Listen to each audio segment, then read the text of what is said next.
Dear Patriots, before the news starts, please subscribe to our patriotic channel by clicking the subscribe button. Give us a thumbs up to this video. Don't forget to leave your opinion below in the comments section.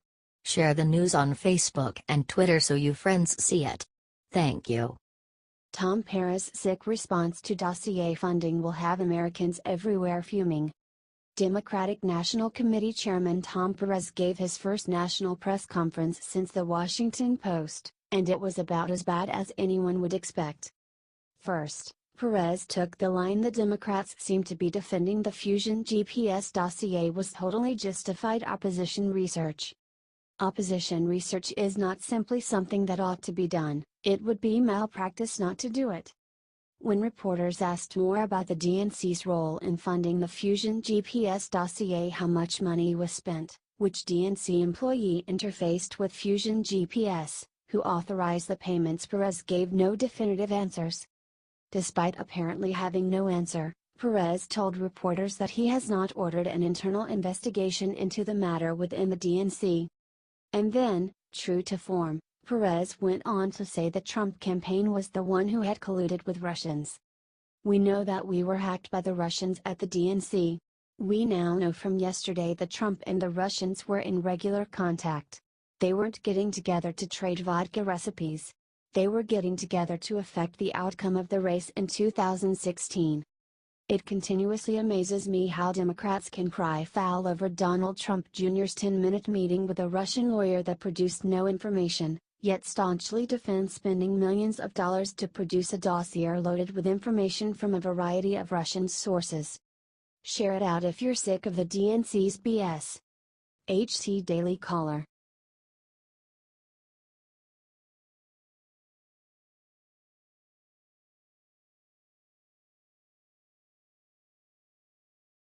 This Muslim just risked it all to tell the truth. Mayor DeBlasio's role in attack today. Top Imam Tawhidi revealed that he warned New York City Mayor Bill de Blasio that the city was breeding ground for Islamic terrorists.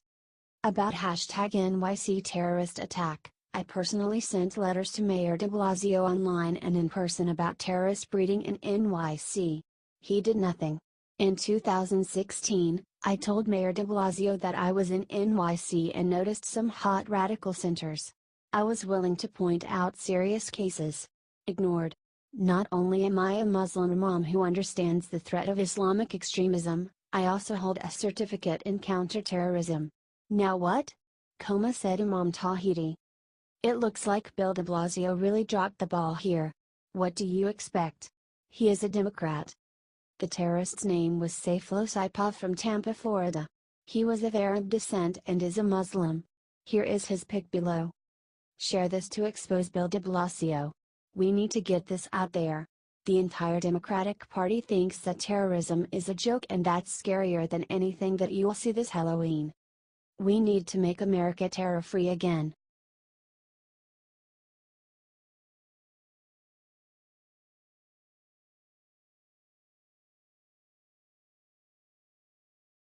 Lawrence O'Donnell's jaw hit floor with jealous thud when seeing Laura Ingraham's debut ratings.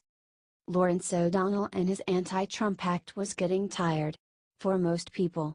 Not die-hard liberals who worship at the altar of MSNBC. And besides their hero Rachel Maddow, there is none they like better than her sidekick Lawrence O'Donnell. No one heard of these two before Trump's historic win, and they took the opportunity to dupe a dejected liberal base for fame and fortune. Look, no one knows what will happen with Bob Mueller. But to any viewer of Lawrence and Rachel, Trump is already convicted and impeached. That is the problem with duping liberals. When the lies are exposed and the dreams don't come true, they will turn on each other, and there is nothing sadder than when liberals turn. Which brings us to the one woman who relishes exposing liberals, Laura Ingraham. She is a killer of liberal dreams, and she just did it again. The ratings for the first night of her soon-to-be hit Fox show, The Ingraham Angle, are in, and she just wiped the anti-Trump smirk of Lawrence's face and made Don Lemon weep like a baby. Laura Ingraham crushed them both. Badly.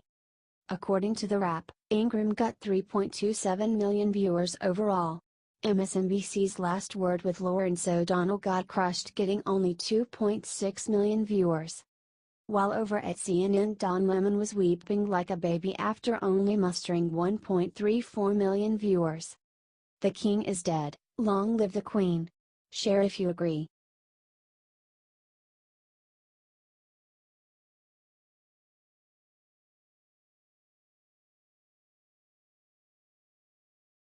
Sarah Sanders' epic response to race baiting. CNN reporter just set the internet ablaze. Another day, another journalist with a round-trip ticket on the pain train via Sarah Huckabee Sanders. The leftist media basically had a collective hernia on Tuesday after General John Kelly made a remark about the Civil War. Here is the entire quote. Robert E. Lee was a man that gave up his country to fight for his state, which in 150 years ago was more important than country. It was always loyalty to state first back in those days. Now it's different today. But the lack of inability to compromise led to the Civil War. Okay, clearly Kelly was not talking about compromising on slavery. He was talking about putting love of state over love of country. And here, he's right. Virginian Robert E. Lee was conflicted about which side he fought on, but decided to fight for the Confederacy when Virginia succeeded. Needless to say, the media and leftists everywhere decided to take his quotes out of context in order to make him and the rest of the Trump administration look like they're waxing quixotic over the antebellum South. Reporter April Ryan for CNN decided to take the battle directly to Sarah Sanders during her press conference on Tuesday, asking, "Does the administration think slavery is wrong?" Sanders had the perfect response, "Nothing." Sanders totally ignored this horrible, disgusting question. Ryan took this as a good sign, for some reason. The way the left twists words to feed their own hysteria is truly astounding. There is no depth they will not sink to. It goes without saying that slavery is wrong and that all modern, sensible people condemn slavery unequivocally.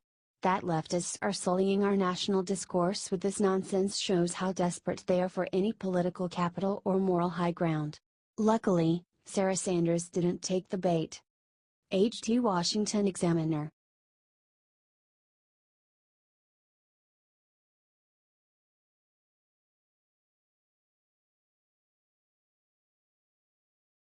This video shows secret about Manhattan terrorist. Watch before deleted. The man that shouted Allahu Akbar before hitting several people in New York City today had a Florida driver's license in Tampa. This is where some of the state's most radical mosques are located. Check out a brutal attack carried out by a man named Mr. Osmakak as he headbutted a Christian street preacher named Anthony Capo. Tampa has been known by security experts as the location of radical Islam in America. The man in the video above was convicted of attempting to use a weapon of mass destruction near Tampa.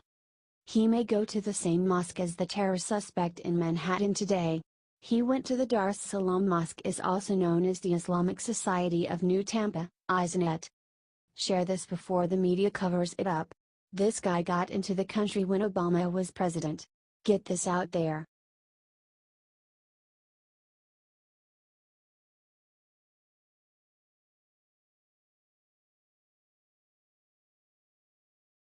After NYC terrorist attack, Jake Tapper said something unforgivably disgusting. CNN has bit of a bias problem. Anyone who has watched the network in the Trump era can attest to that, but Jake Tapper just went way further than anyone before him. Tapper's comment wasn't just liberal. It was insane.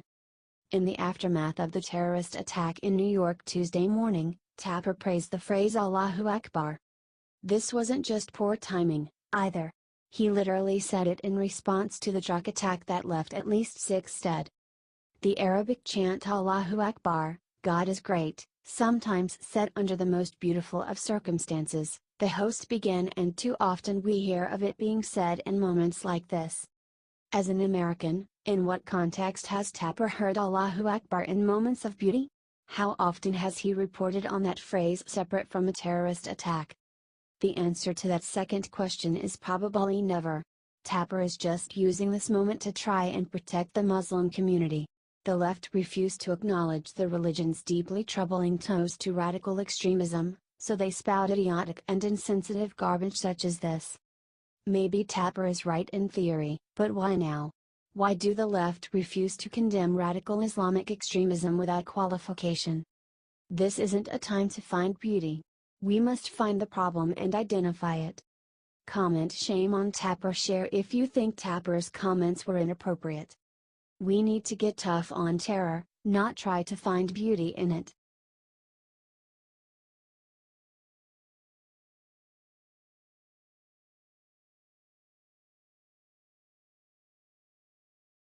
Immediately after New York terror attack, Trump unleashed the Halloween horror.